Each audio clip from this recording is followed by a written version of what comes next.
episode of Pop It Like It's Hot, brought to you, as always, by RAW Hobbies in beautiful Livonia, Michigan. Today, we have a couple guests with us, and we have kind of a special episode. We have Frucile and Mike Russo from the Pauper's Player podcast and from Occurrence, a new Pauper podcast. Guys, say hello and whatever you want to say. How's it going? Hello. Thank you so very much for having me. And then we also have JD here as a host from Pop It's Like It's Hot. He's been here a few times. I've been a couple episodes. Yeah. So as the normal episodes go, I do want to go over the recent PTQ, especially post-ban. That part is a big deal. We'll touch on the challenge, and then we'll dive into the special part of this podcast where I wanted to talk about Pauper podcasts, why we make them, what we're doing, why we do it. But we'll get there when we get there. First, we'll get into the PTQ. We have a pretty big PTQ. It was post-ban, so that's pretty neat. That's the significance of it. And we saw Monarch. We saw a lot of Monarch. 149 players. It seemed that the meta kind of went back to pre-astro, even with ephemerate existing. And what is your guys' take on the PTQ? Did you guys have a chance to look it over? Vaguely. I kind of just browsed the top 8. I didn't really get in depth with the list. It looks, like you said, pretty much pre-ban or pre-astrolabe. I don't know. I didn't really play with astrolabe and ephemerate a ton. I only got like a month or two in a gameplay with it. Not even that. It was like 2 weeks of gameplay in paper, not even online. And I kind of fell off just before. I don't know. It had been like 3 months prior to that, or like 2 months prior to Modern Horizons coming out, when I was actually like playing Pauper regularly. And the biggest thing I've seen is just Stompy getting better, and then no more Jeskai. Yep. Well, not quite no more Jeskai, but certainly much, much less Jeskai. I'm 7-3 in the past week with Jeskai Ephemerate myself, and it was published in the 5.0 lists today. So it's really? still out. Nice. It's still out there. You're talking in the leagues, right? Yes, I'm 7-3 in leagues with it. Cool. But I'll pull that list up when we get there. Yeah. And I do want to just say now as a public service announcement that without Astrolabe, without the value birds that accompany the Astrolabe, the deck is insanely slow to play, and one of my 3 losses is to time. Wow. I am glad to hear the deck isn't just completely dead, though. It's cool that the archetypes still exist. Now, are you using? I'm going to pull up your list now. Are you still using Ephemerate and like Prophetic Prism? Is that how you're going about it? No, actually, we are on. I say we because it was Modern Monkey who, basically just threw it out there that let's see who can get a 5.0 published first with Jeskai Ephemerate. The winner apparently is Billster, a previous guest on your podcast. And much like Billster, we are on 4 Augur bullets now. We don't have any value birds. The only white cards in our entire deck are 2 copies of Ephemerates, and essentially from there we are blue-red control. The deck's good. It's not necessarily optimal. Yeah, I'm looking over it right now. So it plays out like blue-red control. Yeah, I see it now. Okay. I mean, not to distract from the PTQ top 8, I just wanted to, for the record, say that Jeskai Ephemerate is still kicking. I very much appreciate that. No, it's a good conversation. I never would have even noticed it. I haven't looked at MTG top 8 or any of the league stuff in like a week. So let's just touch on the PTQs real quick. I want to go over the top 8 of it before we go too far off topic. So we had Boros Monarch finishing in top. And notably, there's a black splash for Okiba Gang. Is that if I'm pronouncing that properly? They do run 2 Bogs main, so they're really focusing on the yard. I would assume that's leftovers from the Jeskai, and just knowing that graveyard is important to manage. And then Shenanigans in the sideboard. So I'm glad to see that card finally popping up here and there. I still think that card is underplayed. I really like Shenanigans quite a bit. Yeah, I actually kind of missed that one when I initially looked over the deck list, the Shenanigans in the sideboard. And I agree. I think Shenanigans is definitely a powerful card that could potentially see more play on Pauper and does not currently. Right. It's a great card. And then second, we did have your classic UR Delver. They are doing Fire Ice Main and Accumulated Knowledge. You know, that's a classic. And I'm a big fan of when you see a lot of accumulated knowledge in any meta, because if people are not aware, any of our listeners, it counts all. So that can make for some fun late game when you're drawing, 5, 6 cards. Heck yeah. I love that I've noticed that there are players playing like Scred Delver or like Deep Hours aggro kind of stuff. Just every few months take Delver out and they're like, oh yeah, this is still awesome. And then forget that they don't need Delver and then put it back in. It's really fun to watch. The trend I've noticed in the past like 2 years. It doesn't happen as frequently as it did like a year ago, but I've seen it fluctuate a few times where people just take Delver out of the list and the deck usually runs fine too. It looks like it did really well here. It depends on the speed of the meta. You don't need Delver. If you think you're going to see a lot of Tron, throwing Delver into the decks is probably a good idea. It is a clock.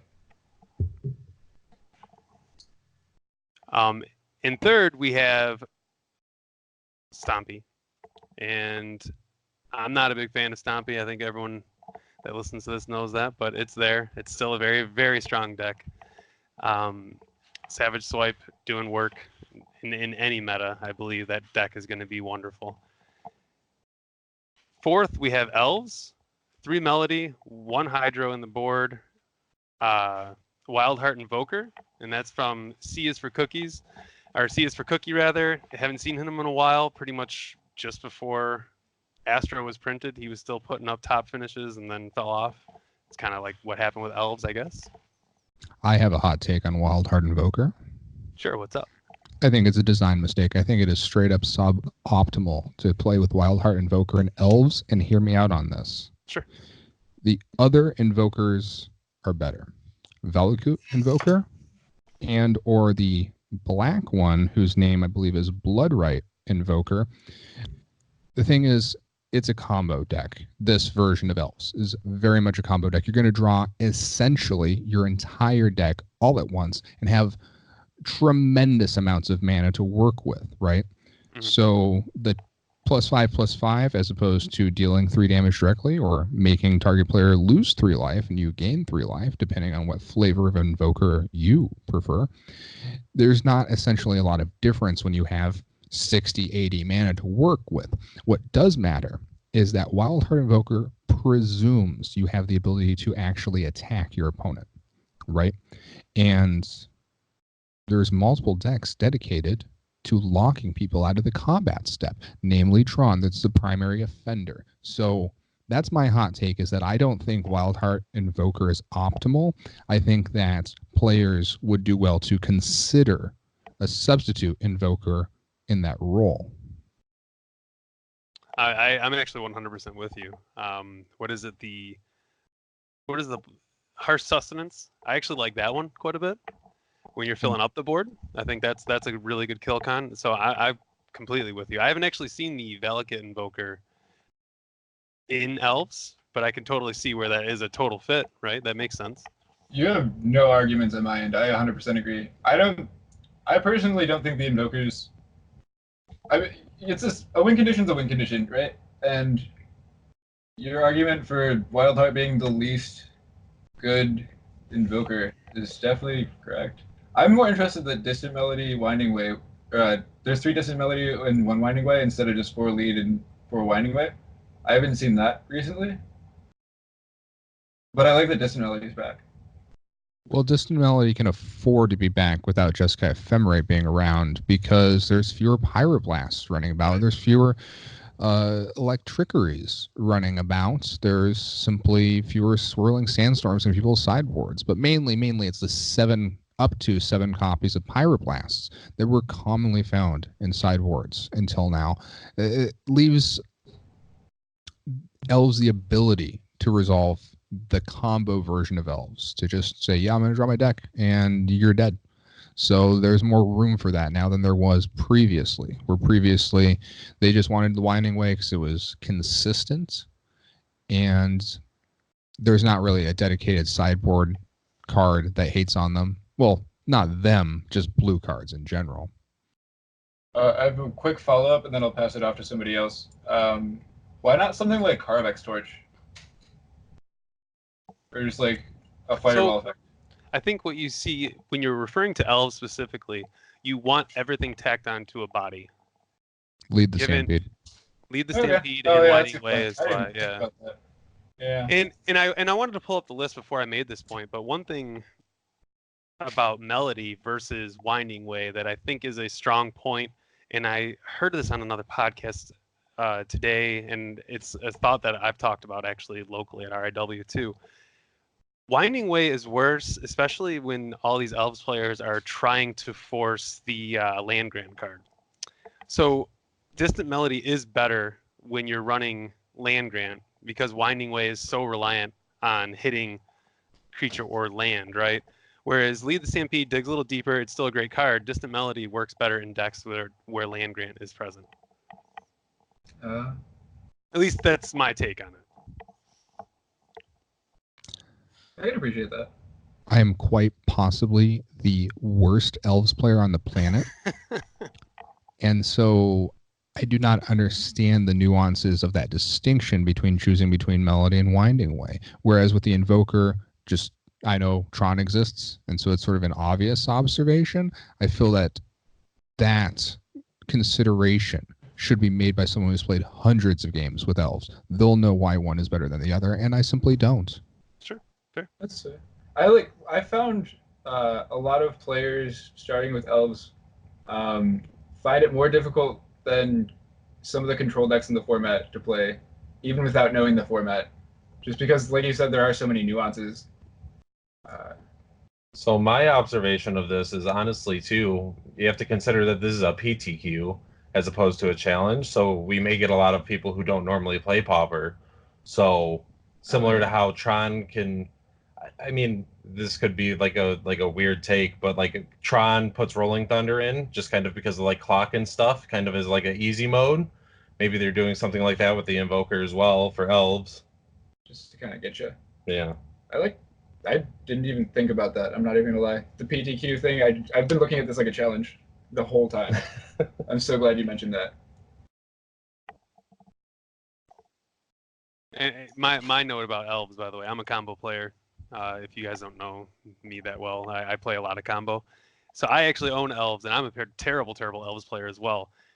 It is one of the more complex combo decks that I've ever played. Just the amount of triggers you have to remember in that deck is insane. It drives me crazy. Yeah, I can definitely see that. That's definitely a reason why I haven't taken the chance to kind of try to play the deck and learn the deck yet. Although I think I've definitely seen a couple spots where I thought it was well positioned and could have capitalized on it, but I just don't have the mental stamina to keep track of all those dice for 8 rounds in paper. And I mostly just play in paper, personally. Right, and I should have prefaced that. It's in paper. Yeah. Online, Elves is significantly easier to play, but yeah, in paper, it is a freaking nightmare. I want to have time to, like, at least breathe between a round, right? Right. Anyway, any more notes about Elves before we just drone on forever about that? They're running Melody nowadays instead of Winding Way. It's crazy, right? I'm good. I love it. 5. This one's cool. UB Teachings is back. I'm actually excited to see that. I think, Frucile, you mentioned there was so much Pyroblast running around that I think that really did limit where Teachings could shine. Now that that's back. Sorry. I'm not convinced Pyroblast had to do anything to do with the decline of Blue-Black Teachings. It's the value birds that had so much to do with the decline of Blue-Black Teachings. You couldn't play traditional control against Jeskai Ephemerate. They would just outvalue you by the inherent advantages that they could create with their core Skyfishers, with their Glinthawks. And with Glinthawk, Arkham's Astrolabe, although with core Skyfisher, generally speaking, returning the Astrolabe was a mistake, which is something that the next episode of the Pauper Players podcast we'll get into a bit more, but I don't want to spend 10 minutes explaining that here now. I'm just saying that, generally speaking, Control didn't exist the last few months, right? Not in its traditional forms. Right. And that had a lot to do with the main decks more than the sideboard choices for Jeskai Ephemerate. Same offender, but the main board considerations had a lot to do with the decline of Control. So yeah, I mean, Control's back. And that's great. I just want to put that out. That to me screams the healthiest of metas when you can say that there's a control deck that we actually can call a control deck. Where I believe Jeskai, you could lean that way. I'm not saying that they didn't play somewhat of a control role, but it's definitely a mid-range deck as far as I could see with Jeskai. So to me, it's cool to have just a raw control deck. And this one's especially cool because it's running Artificer's Epiphany, which that card is really, really neat for anyone that doesn't know what that is. Draw 2 cards. If you control no artifacts, discard a card for 2 and a blue at instant speed. Pretty cool card. I'm super on board with the switching well too. Sorry, I didn't interrupt. No, you're good. You're good. I'm super on board with the switching well as well. Witching well also. I can't English, guys. I'm sorry. The 1-drop artifact from Eldraine and the 5 other spells spot. Well, I mean, he's quite dedicated to those Artificer's Epiphanies. He has copies of Seed of Synod. He has copies of all the Whispers in his mana base. He is fully dedicated to that card. It's really neat to see. I like this list. This is a list that I kind of want to take for a spin and see how it feels. I kind of miss playing Control. It's been a long time for me. And see, I'm in the opposite boat of you here, Mike. You're happy to see this deck as somebody who plays Mono Black Control and Burn basically exclusively. I'm terrified to see this. I'm pretty sure that Slivers has a great matchup, and anytime that I have limited time, that's my go-to because it takes very little thinking and very little time to play. So I'm not overly worried considering the small amount of Pauper I'm going to get in the next 30 days. I'm not too worried about blue-black teachings personally, although on from a top-down perspective, I agree. We have Control back in the format. That is healthy. That's a good thing. I usually play Tireless Tribe, so I just hate edicts. Anything playing edict is really annoying. I can play through it, but I don't know. The format looks awesome. This meta looks okay. So then we have number 6. We have Stompy, and let's see anything of note in Stompy. They're doing the 3 Ranger, 3 Scourge Maid. Looks like the typical list. And in 8th place, this is another cool one, Mono Black Aristocrats. So they're running Death Denied, Witch's Cottage for value. I'm pulling up the list now, and this is Heisen 01, right? Isn't that? No, Heisen. No, that's removal. That's removal Tron player. So let me rewind. So after Stompy, we actually have a removal Tron. It's not quite a combo deck. There's 8 dudes, Rolling Thunder, and Crusher in the side. So we rewind to that list. Good to see Tron in there. I actually hadn't seen much Tron recently, so it's cool to see Tron as well. It falls back under the Control in the format banner, this variant of Tron. Yeah, absolutely.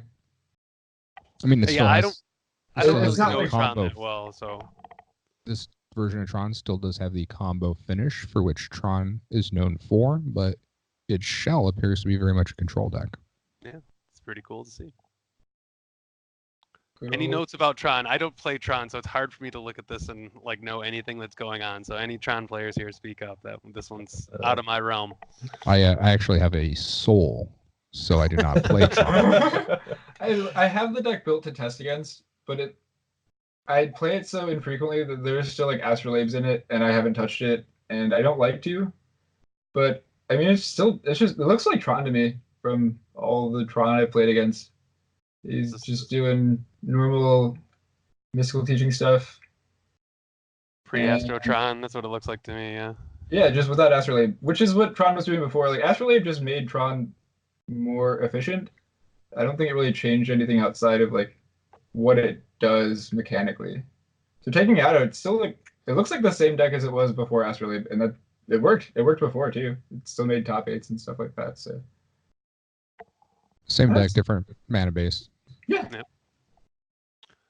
And then now we'll get to number 8, which is a really cool list. Something that I don't think I've ever seen do well, so it's kind of neat to see. Mono black aristocrats, just a bunch of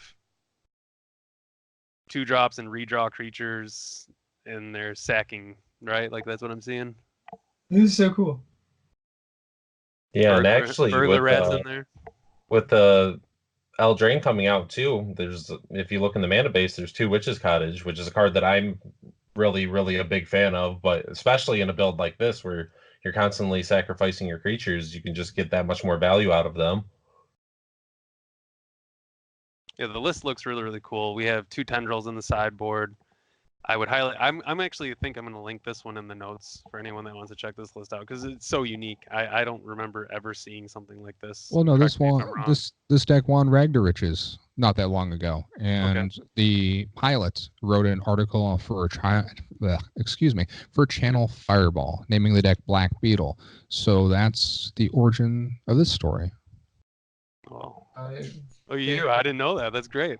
Yeah, so I'm going to look into this one a little bit more and include a little bit on this one in our notes because this list is something that anyone listening I'd like to push into them checking out because it's just neat.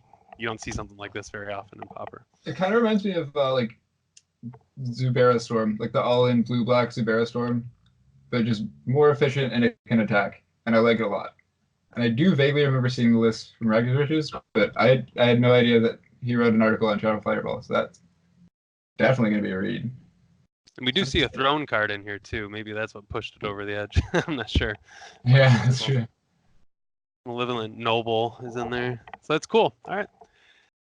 Anything that you guys want to mention that's a takeaway from the PTQ? We're in a post-Astro meta, and this is what we see. It actually looks rather diverse. We see a return of control. That's pretty cool. Boros was everywhere. Anything you guys think of the future of Pauper just based on this? I have. Go ahead. No, it's all you. Okay, I just have a small note about the winning list playing a copy of Golden Egg. In lieu of the traditional third copy of Alchemist's Vial in Boros Monarch. I noticed that one Golden Egg, right? And I wondered how good it was. And so I actually had the opportunity to speak with my friend Adam a little bit, better known as Condescend on MTGO for the Pauper community. And he played Boros Monarch in the last challenge with the Golden Egg. And he said it was relevant. The life gain mattered. It won him 2 matches. So that's something I think is a takeaway moving forward is whether or not in Boros Monarch, because Boros Monarch is back, very clearly Boros Monarch is back. Will they be on Alchemist Vial or will they be on Golden Egg? That is the consideration that I'm interested in seeing how this deck evolves in the next few months. So how much have you played Boros? I'll dive into this a little bit because this is a pretty interesting take on the Boros list. Have you played a decent amount of Boros?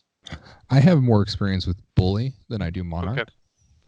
And I guess what I'm leading into is how often does the Vial's ability actually come into play?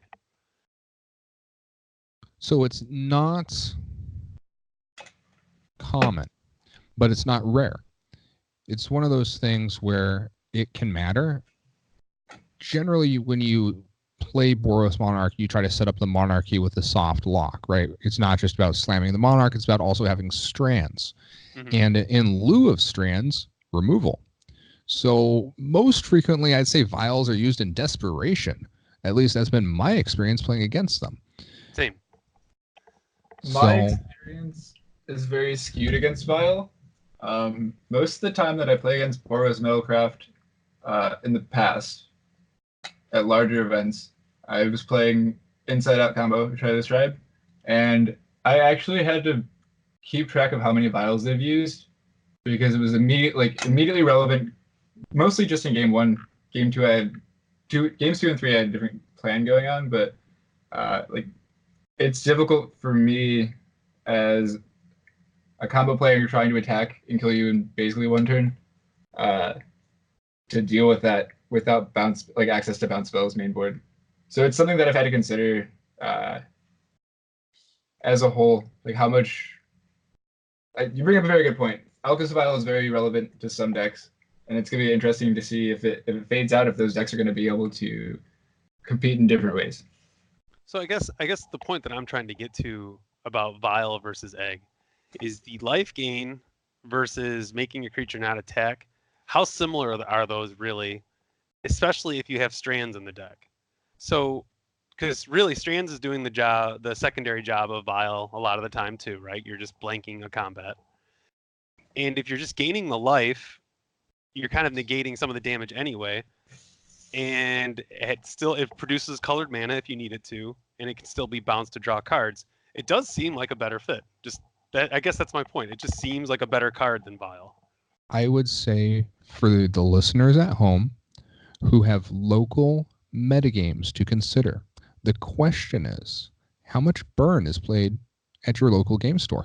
If there's a decent amount of burn, or decks with burn spells that could end you using those burn spells, such as other pilots on Boros Monarch, then Golden Egg seems better.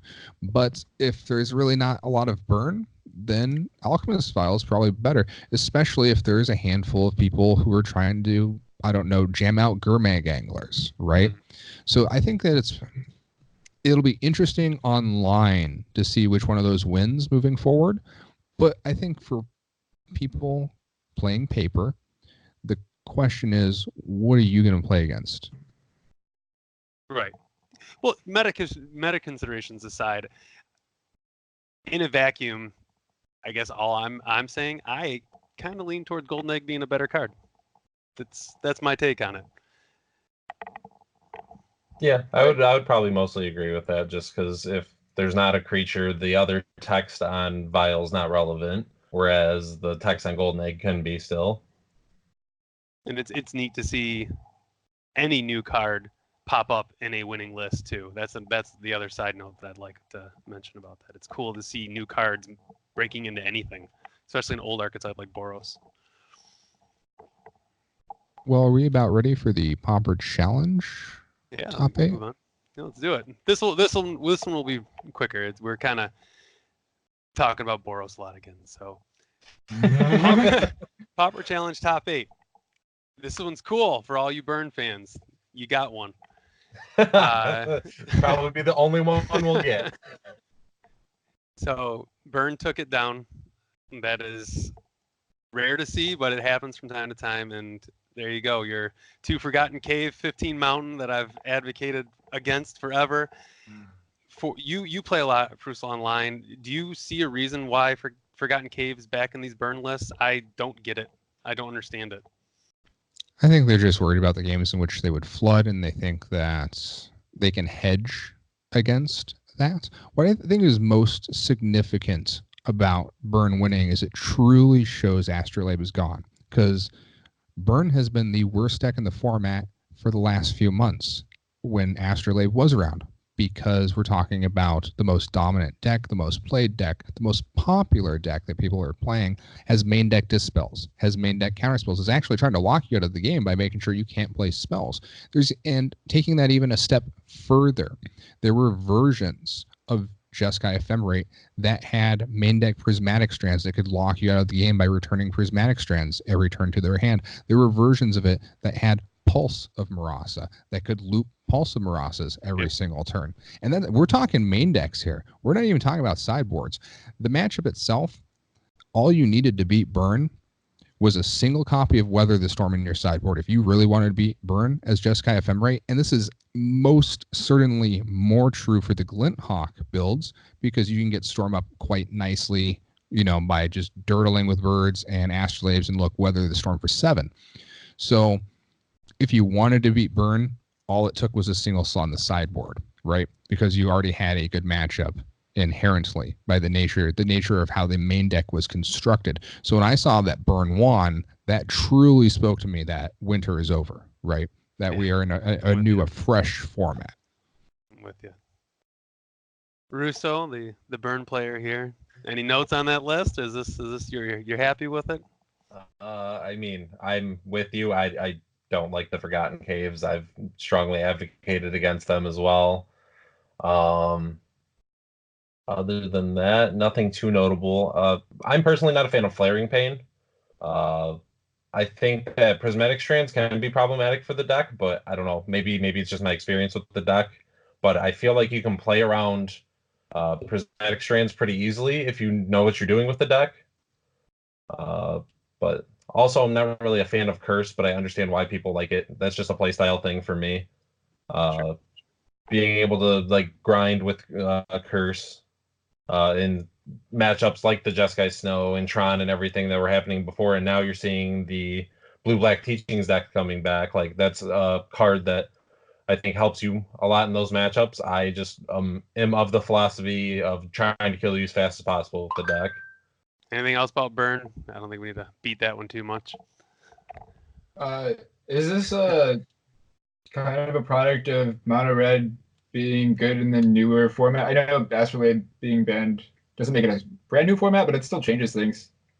Yeah. We know Mono Red decks are usually pretty good in new formats. Do you think it's just a case of that and it's the only one they're going to get, or is it genuinely like Uncertain meta, Burn takes over. Less life game, as we mentioned, yeah. I simply have to fall back to my previous observation. I think when previous challenges had, say, 1/3 of the field, as much as 1/3 of the field as close to an unwinnable matchup, Burn was quite poor of a choice. But now that deck is a fringe archetype with just a very few select stubborn players still trying to play it, you're probably doing much better, especially because we can't do that scenario which I talked about with looping Pulse Marasa. We can't do that anymore. We can't, have a singleton Weather the Storm for the blowout. So the sideboard and the main deck for the fringe deck that hated on you for the last few months, the matchup's worse for that deck now in its current form. So it's just my overall observation. Like, this is a fresh format, and Burn winning the challenge is perhaps the most indicative of that. Yep. all right? So moving down the list, we got Elves again. This is C's for Cookie again. He got number 2 there. Looks like the same list, I believe. Yeah. Then we got Boros Bully, Guardian Main, which is pretty neat. O-Ring and Electrickery Main, which, what are they prepping for running Electrickery Main in the current meta? Or is it just an uncertain meta and they expect to see fairies? And is it for the Battle Screech, I guess? I have a take on that. Sure. Carves plays perhaps the most Pauper. Mm-hmm. Bully was very popular in the queues this last week. So I think so have been both flavors of Delver, both mono blue Delver and blue red Delver. Now, without stating too much about the matchups of Boros Bully, it's been a year since I've been a Boros Bully pilot without trying to analyze the current matchups, right? Just observing that Carbs plays a lot of Pauper. He probably played a lot against the mirror match, a lot against various forms of Delver decks, and he just decided, you know what? I am going to put this in my main deck. One of the things that I generally lean towards thinking when I see something like that is that this player wants a 16-card sideboard. Straight up, Sure. They want a 16-card sideboard, and you got to sneak something with some sort of reach, some sort of applicability against multiple archetypes into the main deck if you want a 16-card sideboard, and Electrickery, seems quite fine for that, honestly. Yeah, for sure. Yeah, I totally agree with that. And the fact that even if it's a dead card, you're drawing so much with Boros, it is what it is. If you end up with a dead card in your hand, it happens. It's first thing to side out as well. Well, you can always discard it to Faithless Looting. Right. There you go. So then we move on to Stompy, number 4. Pretty standard list. I don't see anything in here that stands out. Maybe the 4 gut shot. I think that's one more than typical, right? Outside of that, that's about it. I like the 4 gut shot a lot. Sorry, I didn't mean to. I got distracted by roommates for a second. I apologize. You're good. Secret of the Way is a huge problem for lists like this. Or not Secret of the Way, I apologize. Standard Bearer just shuts down so much of your stuff that the gut shots, especially the Savage Swipe being in the format, seems more important now, right? Oh no, it says you control. I lied. I need to read cards. I'm sorry, guys. But it does hit Spell Starter Sprite, and it's one of my favorite things to do with it.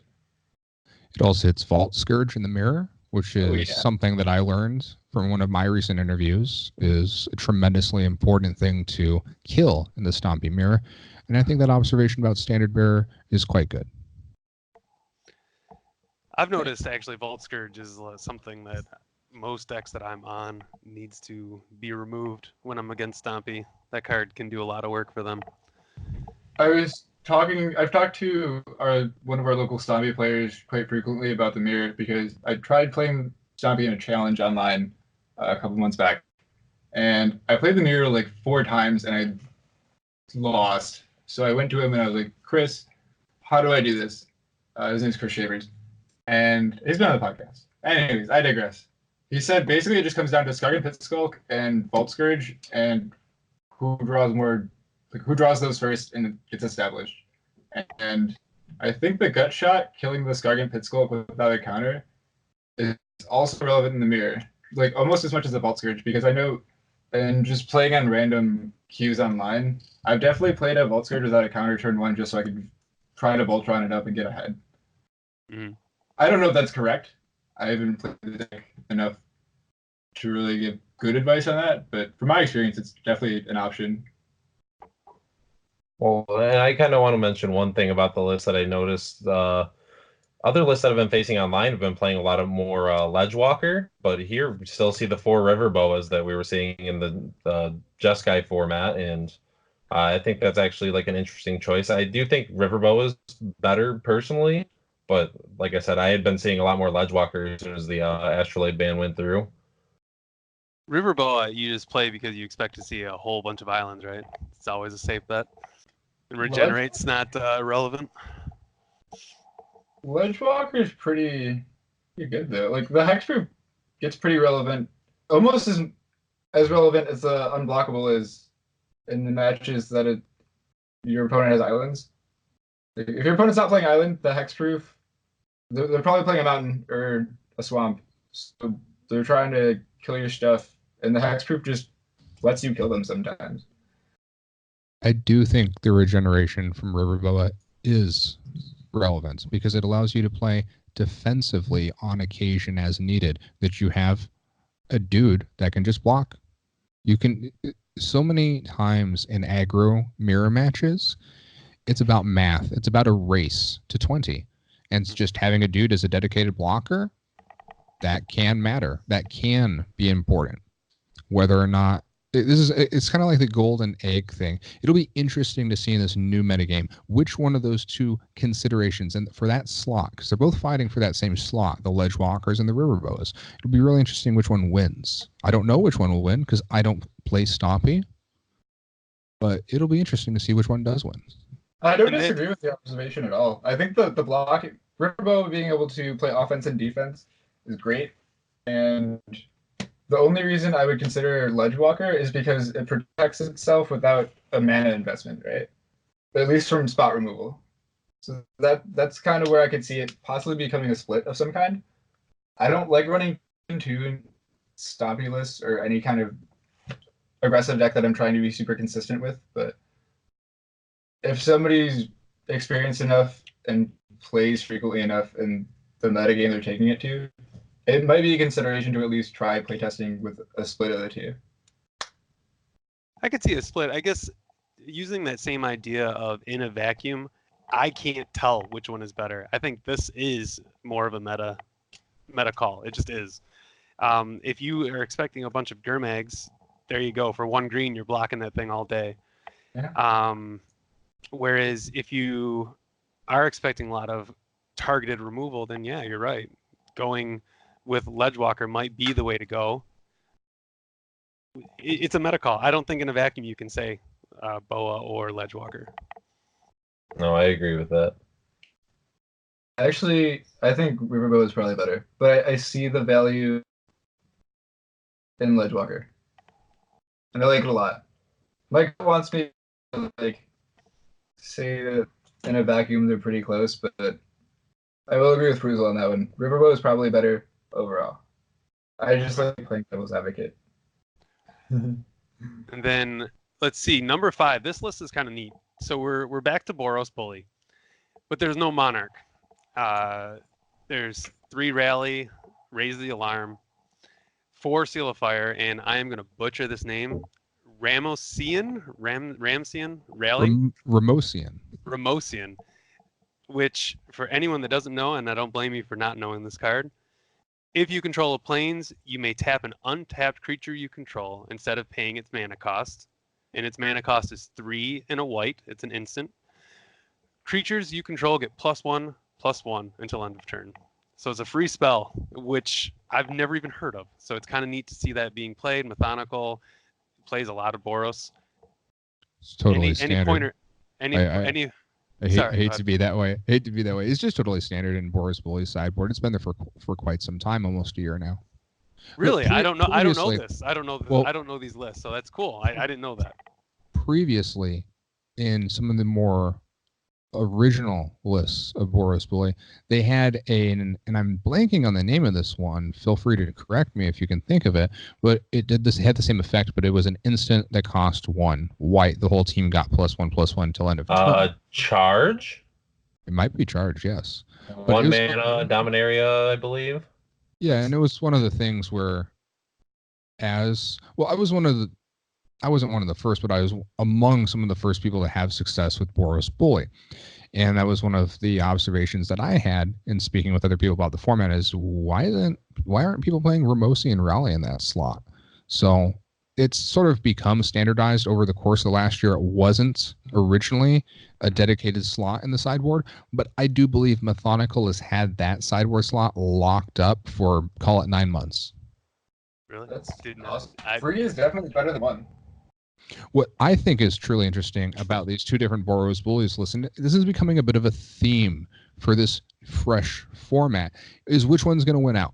They're fighting for the same slot. What's better, Guardian of the Guild Pack or Palace Sentinels, right? Just like we were talking about Stompy, having either River Boa or Silhana Ledgewalker. The same things here, right? It'll be very interesting to see which one of these wins out for that 4-drop slot that takes over the game once it hits the battlefield. So I guess one of the things about Methodical's list, though, there's no Guild Pack or Monarch. Oh, is it real? It's just an all-in list. He is running 4 Seeker, 4 Squadron, 4th Raven, and then 4 Battle Screech. Like, it's just do it. Like that, he's just going nuts with it. It's a neat list. It's just very all-in. And that's actually my knowledge of the format working against me, because I just am so used to seeing some number of Guardian in the Guild Pack that I presumed they were there. Right, exactly. Like this, it's actually a unique list. And you calling me out on the rally, cool. I just haven't seen it, but that's what's cool about this list is there's no Monarch, none of your typical like 4-slot cards. There just isn't. It So just cool. seems super, super consistent, and I love it. I love just a ton of 4-ups. It's great. And then let's see, what do we got? We got Tron in number 6, 3 Ephemerate, and Rain of Revelation, which is a card that I'm a big fan of. I'd like to see more of that card played. And then there's tap lands that are coming back, which I've actually been seeing a lot in the leagues that I've been running. Any notes about Tron? I'm not a Tron player, so. Well, so unlike the other top 8 where we noted that it was a control shell, this is not. This is a combo shell, right? This is essentially the same build of Tron that we've seen for the past few months. This is new restrictions with its mana base, but the same thing that we've been seeing from Tron for the past 3-4 months. Assemble Tron, flick horror, get it done. Well, lock people out of the combat step entirely with just Stonehorn and Ephemerate. Just Stonehorn and Ephemerate. That'll do it. I mean, once you get that wall in the mix, or find the Ghostly Flicker. Din, Rova Horror, yeah, you do have to win the game at some point. So, I mean, they're there. So, but yeah, very much a combo deck, this one. So the Lomog's crush on the sideboard is interesting to me. You're already doing the combo stuff main board. Is this just when you need to race. Partly Yeah, for I think mirror. it serves a similar purpose as the Rolling Thunder that I was mentioning previously. Yeah. The from other Tron players I know, it's a lot of it has to do with the mirror as well. It's very helpful in the mirror. I think that's one of the more interesting subjects because some Tron players will say that, and other Tron players will say that it's terrible in the mirror. So that's one of those interesting topics where I don't know if there is a consensus. But what I believe these crushers to be in there for is a concession to the clock on MTGO. They win fast. Yeah, always is a concession.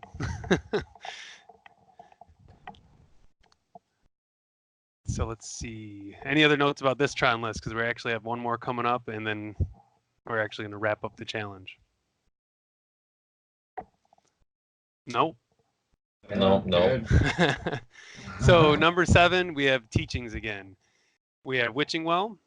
We have Obnixilus's Cruelty, Whispers of the Muse, and this is the 80 card variant. So another control deck. Excited to see this as well. I've actually tried this list and had a lot of fun with it. I think I'm like 2-1 in 1v1s with it. You see a lot of burn and stuff in those, so it's kind of easier to do when you're playing a control list. But any takes on this 80 card list? I think Obnixilus's Cruelty is a pretty solid choice that I haven't seen a lot of play. I actually had forgot that it was even a common. I think that having that exile effect can sometimes be relevant. I have a lot of questions about this deck, and if the Pauper Players podcast were not on break, this is the guy I would track down because this is the spiciest of the list out of this top 8. Right? It's an 80 card main deck control deck. Like, what's not to love? Like, I have questions. I would love to pick this guy's brain. I'm not going to try to presume anything about this list at all. It's really interesting. I think the biggest question that I would have is what's with the 1 divest, 1 duress split in the sideboard when you can't mystical teachings for either? I have questions. So, fascinating list. Yeah, I'm a big fan of the 80 card list. If you haven't tried one and you have the cards, piece it together. They're a lot of fun to play. I haven't given it a shot yet, but I would love to. It seems awesome, and I like that Witching Well is a card in Pauper now. I love it. This is the second blue black list we saw it in. I'm super excited. They're always in the... Sorry, go ahead. No, go ahead. No, you're good. So then we move on to Tron again, and this one's neat though. There's 3 Crusher main. So we had just talked about Crusher and how it's a concession. Well, Paulo is all in on the Crushers in this one. So this one, once again, I'll defer because I'm not a Tron player, but this is more of the creature build, right? This is you're trying to attack, and that's what you're doing with this one. I had the opportunity to speak with Paulo about this because Paulo and I just talk on a regular basis, and I would like to quote him about this rather than try to presume. Right, I actually have his thoughts on this. I asked him to share them with me. He says Tron is pretty nice right now. Land destruction is pretty strong against bounce lands. So he recognized that a lot of mana bases would be shifting away from snow lands back to being reliant on bounce lands for decks such as Boros Monarch. So decks like that 7th place finish, has Dimir Aqueducts that pull a lot of weight when you want to make land drops every turn in a control deck. But going back to actual quotes from Paulo rather than me doing a tangent, he says, and most decks do rely on them right now. Also, Ulamog's Crusher is insane in a deck with and so it makes the strategy more reliable. I maybe could use 1 or 2 Moments Piece main deck to fight off strategies like Bully and Stompy, but there is just not much room for that in this list, and I would probably have to take out 1 or 2 compulsive researches for that. So it's one of those things where Paulo expected to play against mid-range, and he built his deck to crush it. 8th place is nothing to sneeze at, so he did it as far as I'm concerned. Yeah. So it's a good list. Absolutely. So any notes on Paulo's Tron list? That sums up the challenge. I think it's fun to see post Astro World, even though everyone knows my take on it. I don't want to repeat that from previous episodes, but it is what it is. We're in a post-astro world, and there's some deck diversity, and there's a lot of experimentation going on. So that's fun to see as well. It looks like a ton of fun to just play potentially a bunch of random stuff if you're just doing leagues. I haven't gotten the chance yet, but I'm excited to get to it. So to the topic today, this is kind of fun, and it's a break from deck techs and just rambling on about what we're playing or anything like that. I want to talk about why we're making Pauper Podcast, why we're doing what we're doing even right now. So to do that, I think I'd like to start with what we represent. We kind of touched it at the beginning of the show, but like just going around, maybe Russo, will start with you and bounce and just say like your podcast, who you are, and what you're doing with your podcast. Yeah, so my name's Michael Russo. I'm one of the hosts of the Common Occurrence podcast with James Harper and Colin Patron, and we do kind of a similar thing here. We're on our cast where we discuss metagames and challenges,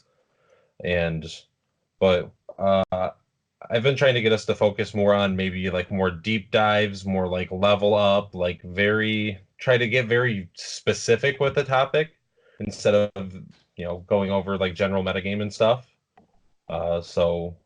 Like actually give a little hint here. This week's episode for us, we did a deep dive on Mono Black Control. Because James Harper on our podcast is Vanilla James on Magic Online. Also, he was the one who won the 1K here at RAW, actually. So just got to pick his brain on that, and just hearing his thoughts and everything were interesting. So I did the interview with him during the 1K stream, and that was a lot of fun. So I can imagine just doing that for whatever deck you can do. Awesome. Yeah. Similar to Frucile. Sounds like fun. My name, who's next? Go ahead. Yeah, Russo. I mean, people know who we are. Yeah. I go by Frucile. I have for some time online. And I'm speaking to the players who are shaping the metagame so that their voices can be heard. Because not all opinions are equal. And I'm trying to do something different. You guys can handle all the top-down analysis. You guys can talk about the challenge each week. You guys can talk about the metagame. You guys can talk about the overview, the formats. I want first-person narratives. I want to talk to the players that either win the challenge or have the most interesting list in the top 8 that other players are going to pick up and play. I want to know why they chose cards that they chose. I want to know what they expected to play against, what they did play against. I want to pick their brains in a way that will be useful for anyone who listens. Yeah, I've actually listened to a few of your podcasts, and I'm a big fan, man. I really like what you're doing, both of you actually, and I'm happy you guys are here to talk about it. And so you kind of answered what I would go into next is why you're making it. And what is your end goal? Like, what are you trying to accomplish? So you're doing 100 episodes, right? I believe that was your goal. So what is the end game of that? Are you doing anything after that? If I do anything after that, it's not going to be for Pauper. My end goal of this podcast has nothing to do with Pauper. Okay. My end goal of this podcast is, well, hopefully a career change. I believe I have a lovely voice. I want to get better using it. I want to get better at having conversations, at holding conversations. I want to get better at asking questions, good questions that can get people talking. I would not like to do paperwork for the government for the rest of my life. And that's why I'm making a podcast. I like that. Totally. Yeah, I love making content too. It's why I dived into this. And the thing is maybe a lot of the listeners could have caught on that the cast is kind of rotated. And I never even meant to be a host. I never even wanted to be on one of these. To be honest, with everyone that's listening, to you guys, this is not what I want to be doing. I just wanted to sit in the background, mess around on my computer, write a couple notes, and then have the rest of the guys take over, and then I would just edit. But life happens. There's kids that happened and things like that with other hosts. So here we are. I'm here producing and talking with you guys. And I'm actually in the same world that you're saying. It's been kind of this thing where now, how can I start making content better? How can I be a better host? That's kind of where my mind is going now. And I'm hoping that this can help. Maybe we can help each other get there. So that's my thing. I'm just trying to actually be a host at this point. And I hope I'm not failing you guys miserably, but that's what I'm doing. You're doing absolutely fantastic. And then agree. Russo, where are you headed with this? What are you guys trying to do? Yeah, so I mean, we kind of just started it because we were in a way like a testing group. So wanted to produce content. I had previously streamed, so for me, it's similar to Frucile here. Just kind of possibly looking for a career change. Although I would be looking to do MTG content in general, not anything beyond that currently. And I have my two friends on my podcast with me that who I'm hoping to help grow with me. And so the end goal is, produce content and try to produce the best content we can to, inform people and get more involved in the community and everything. So for people that like to create content or want to create content, what were some of the things that you guys like? I guess what challenges did you face when you're diving into getting into all this? Was it hard to find the software that you wanted to use? Was it something where it's like, how the hell do I even get this on iTunes? What were some of the challenges you guys ran into? Well, yeah, it's actually been kind of a lot of that for me because we're a pretty new podcast, so we're still kind of trying to work out all the kinks and everything. So I'm actually still kind of experiencing that now. And the reason that I had stopped streaming from previously was because I wasn't content with the content that I was putting out. So I just kind of stepped back from it and I was like, I'm not going to get back to streaming until I can produce the content that I want to produce.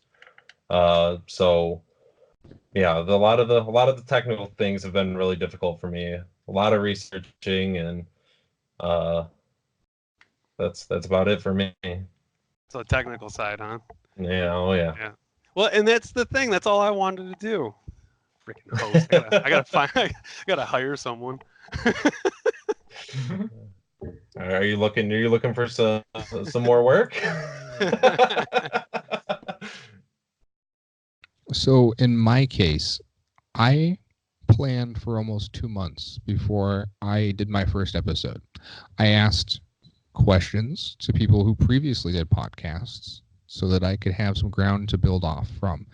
Questions like, who did you use? What site did you use for hosting your podcast, and why should I use that? Questions like, what software did you use, and why should I use that software? And ultimately, I got to tell you guys, I wish I waited 3 months before I started doing the podcast, because there are some very clear, very obvious mistakes that I made in the beginning. And I've learned from them. For example, I can't do like a Joe Ingram style intro. I just don't have the cadence for that. And it sounds really terrible when I try to emulate him. So there's just some things you have to learn by doing. And that's not to say you can't prepare ahead of time. And I wish I had even more preparation before I actually started this thing. So I don't know. I've only been on Pauper like it's not a couple of times, but I've been very involved with the RIW community specifically. Like I said, I mostly play Paper, and how I kind of got thrown into this mix is when Pauper was first started at the store. Jono and I were like, it'd be cool if we like have feature matches, even if it's just something out there and like 3 people watch it, at least. People get to see the cool stuff that happens, because there are a lot of really cool decks, even if random things happening with 6 players showing up in the first like 4 or 5 months that we were running events.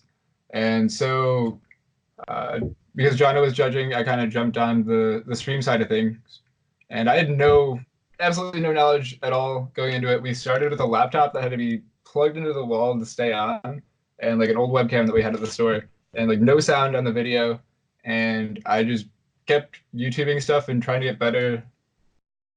Whenever I could, just all my extra time started going into how do I learn this before, the next 1K or the next big event that the store needs streamed. And I'm still learning a ton, and I enjoy being on the podcast. I think I speak a little bit too fast for podcasts sometimes though.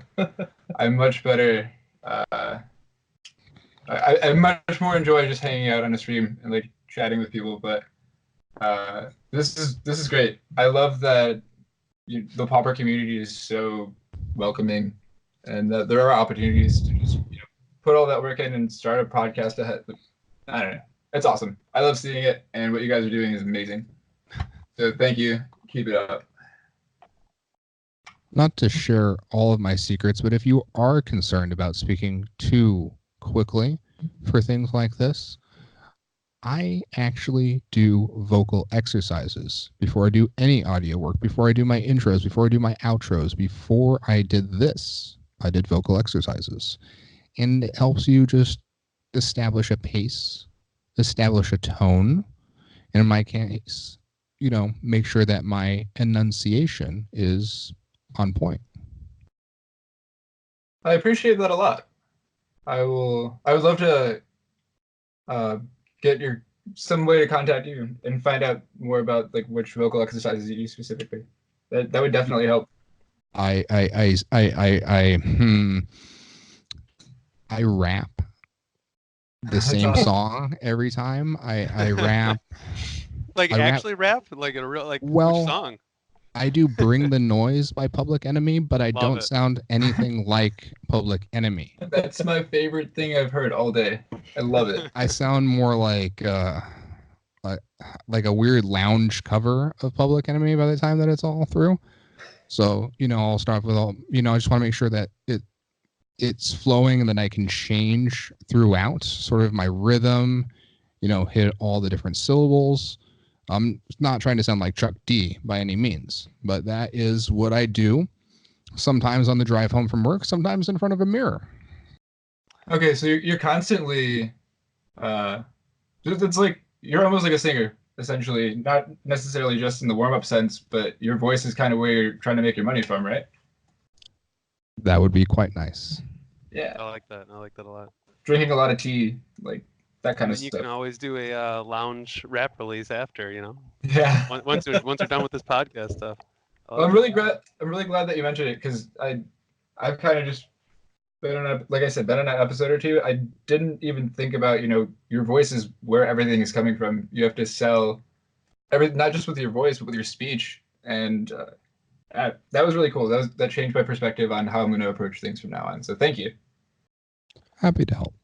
And one thing, so you said you don't want to do secret sauce. I'm gonna put this out there because we are talking about podcasts. If people are interested in doing a podcast, I think understanding like where the starting point is the content, right? You want reliable people that are there to talk to, or even if it's just yourself, a way to generate content that you're going to be able to talk about. And then the second part is the part that I think that a lot of people struggle with, and that's the part that's why I hopped on it, because that's the part I know, is the host and doing that thing. For example, and I'm going to put this in the show notes for anyone that's interested. If you want to make content, and even feel free to contact me, I'm cool with that too. Is Libsyn is what I use, and I think Libsyn is wonderful. It's very intuitive. The interface is great. It tracks everything that's going on. So anyone that's interested, Libsyn is that. And then we've been recording with Skype. If you get everyone on a Skype call, there's a record function right on it. It's wonderful. So that's kind of my gift to whoever wants to start a podcast. Those two are the best that I've used. I'm not saying that they're the end all, but they're out there and they're really good, affordable options. I use a program called Audacity, which is free. And what I do is I simply request that my guest downloads Audacity. I take a little bit of time to make sure it's working correctly. And then we each record our own end of the conversation separately. Not a mutual conversation as we are doing now, but we record each ends of our conversation separately, which allows us in post to do all sorts of things, like make sure no one ever talks over one another. Yeah, we had talked about that off air, I guess you would call it. And that is the best way to do it for people that are more technically sound that can actually mix audio together.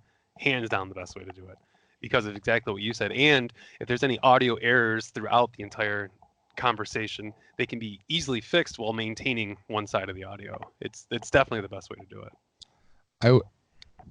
Not to delve too deeply into all my secrets, I mean, you can do a lot with it that way. Paulo doesn't own a microphone, which you guys experienced a little bit of when you had him on. And in my case, we essentially called and left one another voice messages for hours. And then I extracted those voice messages on his end of thing. But to ensure audio quality on my end of things, I simply redid all of my questions on Audacity rather than try to extract my audio from, the voice messages I had left him. So there's some things you can do, especially if something goes awry or something goes wrong. Having two separate conversations with Audacity, it's a nice thing. Yeah, I like that. Yeah, so for our cast, we use Ableton. It was something that Colin had already had. I'm not sure exactly how it works. He's the one who does all of that, but for anyone that's wondering what Ableton is a recording and sequencing software. For anyone that needs to know what that is, quite pricey, by the way. So if you don't already own it, I would not say that's your entry point for podcasting. If you want to produce music, go for it. But for podcasting, that might be a little bit high of a price point. But hey, to each their own if that's what you want to do. Hey, he already had it, so right. If you already own it, it's great for recording. Yeah, so, but, and then we, since we're all local, we're all friends, we actually meet up at my apartment weekly and just a blue microphone, and we all just talk to that. And so Colin edits it, and that's about it for our podcast. Pretty set up, except for, the expensive software. But like I said, I already had it, so. Yeah, it works. Like I use Premiere for most of my bounce down stuff. Like I pull this video and then I just use Premiere, and that's how I export everything. So that's another software that's not necessarily cheap, but it's the way to go. That's the way I do it. For me, the investments has been in hardware. I'm using free software, but I do have a professional setup for my microphone. If you don't mind, what microphone did you decide on? I have, and I don't think I'm going to pronounce it correctly. It's a Heel or a Hale, perhaps. It's Heil is the brand name. I'd have to get in the closet to pull out the box to determine the exact microphone. I was fortunate in that I reconnected with a friend from high school that I hadn't seen since high school, and I asked him where he's been. Well, he's been touring with bands like Elton John since then, and Bruce Springsteen, working audio for the shows. And I just mentioned I was starting a podcast, and he got me something at cost. And he said, you should be using this. So awesome. What a great connect, man. So cool. I like that. So if you guys want to talk about anything else about podcasts, we're kind of running into time. There's one more thing that I was going to touch on that I didn't have in the notes, but I'm pretty excited to talk about it. So anything else about podcasts, what we're doing? After this, make sure to give me all your information and I'll throw it in the notes, and we'll be able to direct people if they want to check you guys out from us as well. I don't have anything else to add myself. Okay. I think the final note I just have on podcasts is that I'm just trying to do something a little different, right? So the more likely you are to enjoy Pop It Like It's Hot, you're probably going to like A Common Occurrence as well. They're similar in that they're friends talking. And if perhaps you're a fan of Larry King, I have something to offer you. I like it. It's a very good way of I like it. So the last thing that I was going to bring up is we talked about this many episodes ago about doing our own league. If you guys recall there was a Cool Stuff Inc. did a Pauper League. And I wanted to kind of invite both of you to do this league with us, if you want to, of course, where I'm going to set up a league similar to that, but it's going to be team unified. And I kind of wanted to do it with content creators. So Team Unified Pauper. yeah. It's gonna be great. That sounds awesome. That sounds so awesome. So are you familiar with what that is, Frucile, or no? Team unified? When you see Team Unified, please explain. So Team Unified is a team of, correct me if I'm wrong, it's 3? It is Yep. 3. So, and you can't share more than 4 copies of cards amongst the 3 decks. Well, and so specifically on that too, you can only have that card in one deck. You can't have 4 copies across 2 or 3 decks. You can only have up to 4 in the one deck. There you go. So you would have the Paupers Player podcast would have 3 people. You pick your 3 decks, and then we would set up a league with a prize structure and everything like that. I'd be very interested in that. I don't want to speak on behalf of my audio editor, but I will extend the invitation to him. I don't know if he will be able to accept that invitation. And then I'll probably go with Raptor 56 for my 3rd guy, as he was going to be the original co-host of the Pauper Players podcast. When, if you listen to my most recent episode, we get into that. So I would presume that's my lineup, but I can't speak for them. So I'm interested. Let me form ranks and get back to you. Yeah, I know I dropped it at the end kind of like a bomb. I didn't prepare you for that, but it was something I've been thinking about all day. And honestly, I keep putting it on the back burner, and I figured if I just drop it in here, I'm going to force myself to organize the rest of it. So I want to invite you guys both. Well, make sure you guys get a team Twitch. Make sure that you get a team YouTube. Make sure, if you can, to get a team article writers. Let's get all the forms of content creators in there. Let's not just make it about podcast crews. I'm gonna be reaching out to Channel Fireball for sure. We have a few ins there, and then we actually have had Alex on, for example. So I'll be reaching out to Cool Stuff Inc. So we'll have some article writers, and yeah, I want to really branch out, and that's one of the reasons why I wanted to put it on a podcast as well. So it's out there. Reach out to us if you want to be part of this league, and I'm going to start organizing it and try to get it going. It's like probably December. I think that would be enough time to really get it going. Yeah, and if you guys make a post on Twitter or something too, we'll definitely retweet and try and get it out there. What's in Twitter? So with that, put that in your mind. Get back to me and let me know, both of you. Absolutely. Other than that, I think this is a podcast. I think we're good. Woo! Thanks once again for having me. Hey, Yeah. not a problem. Thanks for being Thank on. you. Really appreciate it. I had so much fun. All right, and we're out. Pauper